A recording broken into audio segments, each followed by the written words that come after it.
Hello everyone and welcome back to my YouTube channel. In today's video, I'm going to be walking you through how I make sourdough bagels.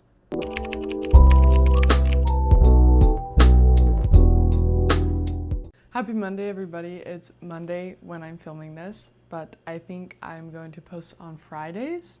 So this should go live on a Friday. Today, I'm gonna be taking you along my sourdough journey. Well, not my journey. I'm just making sourdough bagels and I just wanted to show what I do. So I wanted to start from feeding my starter all the way to pulling the bread out of the oven. Okay, first we're gonna start with our scale. Mine's dirty, but that's okay. And then you wanna zero it out, get it to 0 grams. Once you have it to 0 grams, you're gonna get a clean empty jar is what I like to do, and put it on your scale and then zero it out again. And then I'm gonna take my sourdough starter that hasn't been fed yet today, and then we're just gonna pour some into our clean jar.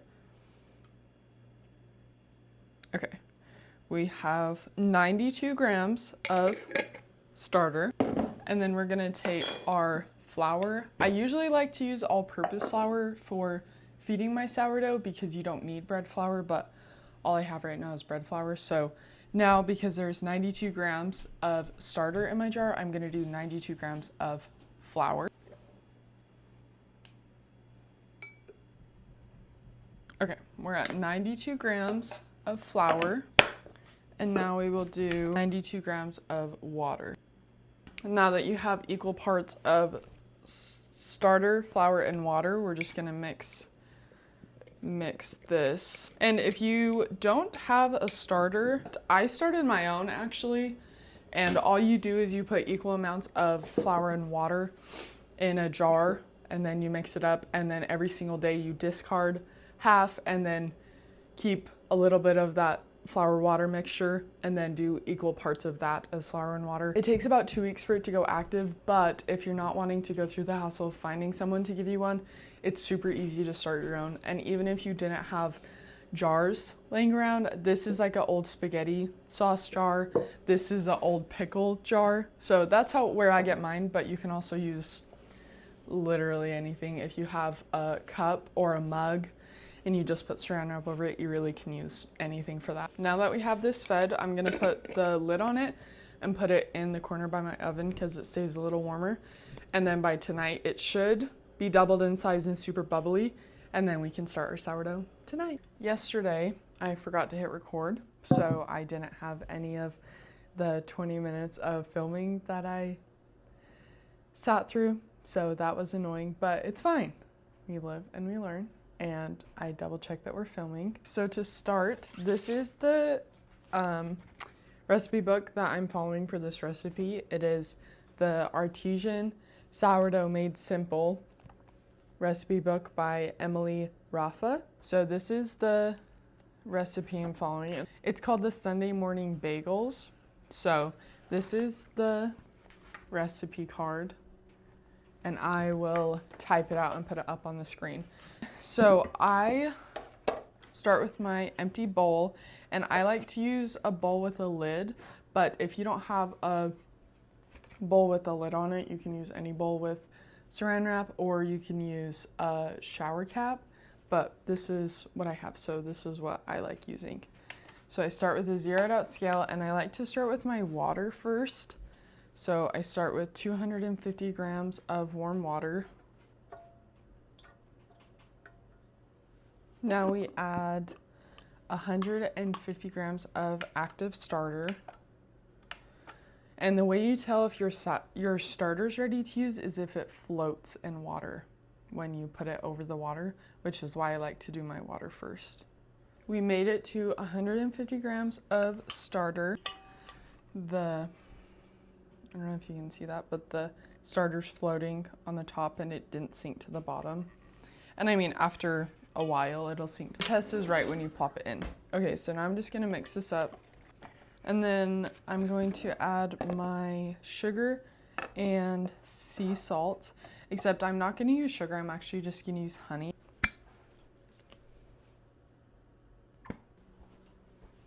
And 9 grams of sea salt. Okay, now we're gonna mix this again. Now at the zeroed out scale, I'm gonna put in 500 grams of bread flour.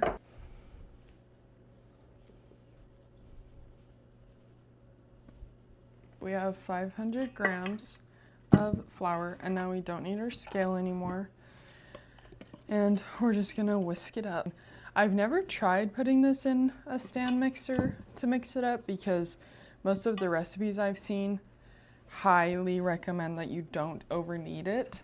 So what I like to do is once it's like all flaky like this, and then we're just going to combine all of the flour that's at the bottom, but I'm only gonna knead it until all of that loose flour at the bottom is kneaded in. We have it kneaded into a ball, and now what I like to do is I put the lid on and then I pop it in the oven overnight, and I just leave the oven light on and I put it right on the shelf next to the oven light, and then I just leave it there overnight, and then in the morning it will be nice and poofy. So I will see you in the morning. This is before. It is the next day, so it's Tuesday at about 11. So first I'm going to start with flouring my surface.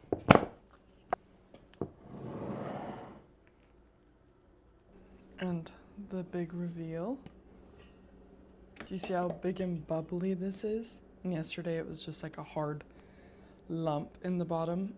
So now that our dough is nice and puffy, okay, now we're just gonna dump it over. I like to not like scoop it out if I can help it, just so I don't disrupt the structure of the gluten, because if you disrupt it too much, then it won't have as good of a raise.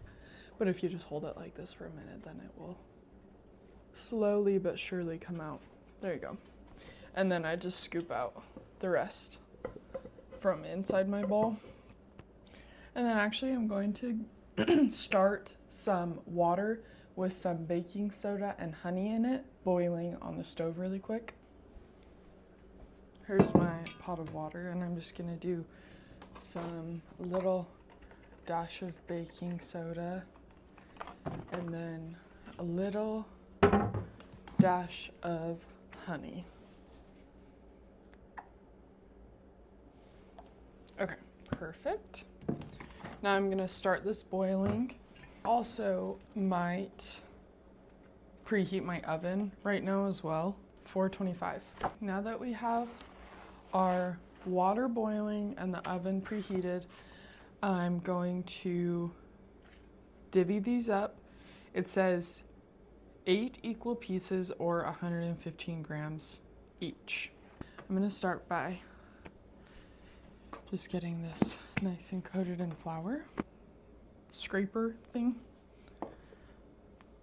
and I'm gonna roughly divvy them up, and then you're just gonna get each of your dough balls into the same size roughly. Okay, we have our 8 dough balls divvied up, and then I just like to get it into, if you have like one that's all chopped up like this one, you just want to combine everything so it doesn't fall apart.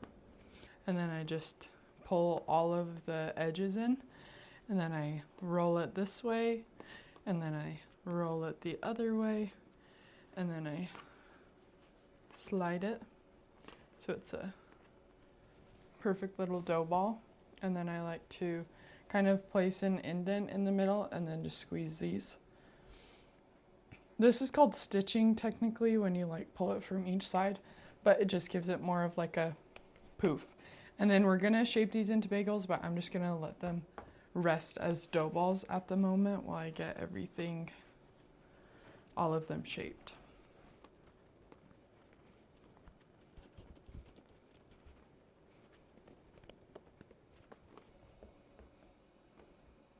Okay, now that we have all of our perfectly shaped dough balls, I'm gonna get a sheet pan ready with my baking mat on it. We have our baking mat, and now I'm going to shape these into the bagels.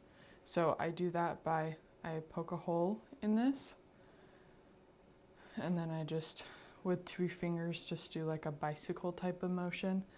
And the first time I made them, I didn't make the bagel center big enough, so they kind of closed up when they boiled and baked, which might still happen, but that's okay. They still taste the same. Okay, now with the same tea towel that I weighed them on, I'm going to cover these and let them rest, and then we will come back in about 20 minutes and boil them. But they don't really look a whole lot different, but I might just go through and make the holes a little bit more prominent. Now that we have these, we're going to boil them 30 seconds on each side.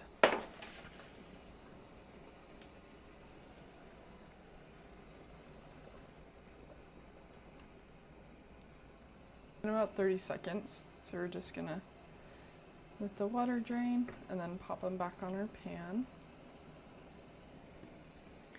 When I plopped them in, they sunk and I got nervous, but they pop up in just a second. So they slowly start to pop up. So I'm just gonna spray these with a little bit of extra virgin olive oil. Now these ones are done. I'm gonna cut the heat and pull these out. Gonna get those with olive oil, and then we put these in the oven for 20 to 25 minutes, and then at 1 to 2 minutes left, we flip them over to bake the underside. I will see you in 18 to 23 minutes.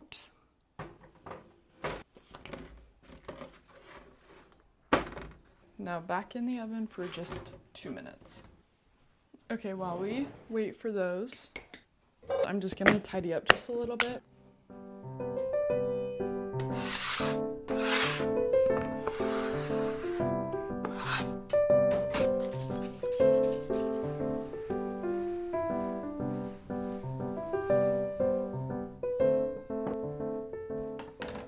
Okay, now the key with sourdough is no matter how amazing these look and no matter how badly I want to have a hot fresh bagel, you have to let them sit for like an hour so it can finish cooking on the inside, and then it gives it that nice light and fluffy texture, because if you cut into them now, they'll be kind of gummy because it's not all the way set and done in the middle, which with these, it probably wouldn't be the same as a whole loaf because you'll probably eat all of this in one sitting, where with a loaf, it's going to make the whole loaf gummy.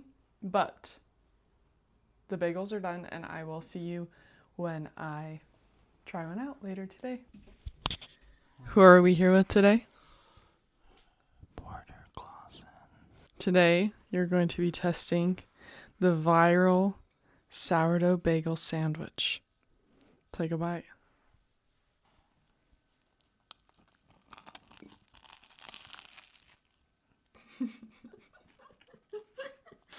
Got a little bit of cream cheese. What is your final review out of 10? I would give those.